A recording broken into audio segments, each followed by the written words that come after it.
personally, when I find things need to be done a little bit more deeply, it's getting to that regular service time, I'm perfectly happy to take my bike to the local service centre and hand it over to those guys who know how to do it. But I think it's about knowing when it's ready, when it needs to have that service, how often you need to do it.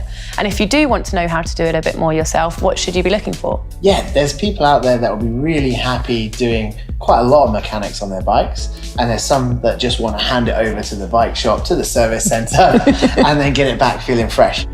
One of the areas that gets the most use, most abuse, and how many times have you been on a ride and somebody goes, oh, my gears aren't working well. So the most common reason for gears not shifting as they should is bad cable tension. How many times have you been on a ride when someone's got that and it's just not quite going? So the barrel roll adjuster is part of the shifter, and you can use it just to add tension to the cable or take tension away. So adding tension is going to make it shift up into the easier gears, and taking tension away is going to make it fall down into the harder gears more easily.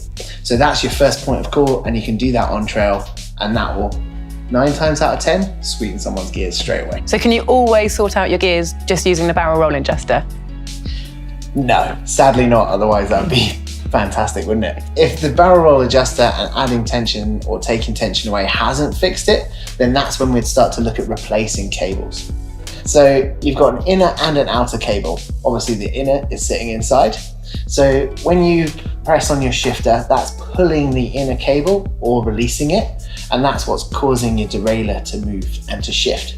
So as those get worn, and over time, grime can get in there and friction starts to build up, and that will affect the shifting performance. So then by replacing the inner and the outer cable, we can get a much smoother shift, and suddenly your shifter will feel really fresh again. If the barrel roll adjuster isn't your problem, then maybe, like we were saying before, the drivetrain is just worn. So the chain is stretched, your cassette is scooped out, everything's just a little bit worn and a bit tired. That's when we can start to replace things, and a new cassette, new chain, and new chainring, suddenly that whole system is going to be working nice and sweet as it should. Cool, so you've got my head around the drivetrain area. What else in general do I need to know about maintaining my bike? I think my top tip is keep an eye on your tyres. So the tyre wear, it affects the grip you're going to get on trail, but it also affects braking performance as well. So keeping an eye on the pressure and tyre pressure. A lot of people run too low, and you're increasing that wear tenfold. You're really wearing them out if they're super soft all the time. And every time you corner, if it's too soft, too lower pressure, that tyre isn't actually standing up particularly nicely to get the maximum grip. Topping up the sealant in the wheels, just keeping that at a really sort of periodic top up. So we're talking tubeless here, obviously. Yeah, tubeless, come on. Yeah, definitely. I mean, there are still plenty of people running tubes, and in an emergency, fantastic, but that's it. A tubeless setup saves you a lot of headache on trail. How do you keep an eye on the sealant when you can't see it? So you can hear it, so you know if it's still. If you've got too much in there, it can get really sloshy. Also, sometimes water can get in there, so that will dilute it. So every now and again, periodically, you can just get your tyre off, make sure.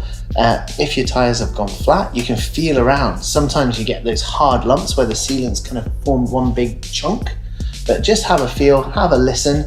And if you're not sure, if it's been 3 months or so, then just peel that tyre bead off, have a look inside, reseat and seal up again. Excellent, got it. Your bolts are going to come loose. Simple torque wrench, check that they're all still nice and tight, that everything that should move does move, and everything that shouldn't move doesn't move. Sounds good, brilliant. Thank you so much. I'm still just going to hand my bike over to the service centre for them to do it for me. But no, it's been really informative. Shall we go and get coffee? I think it's about time.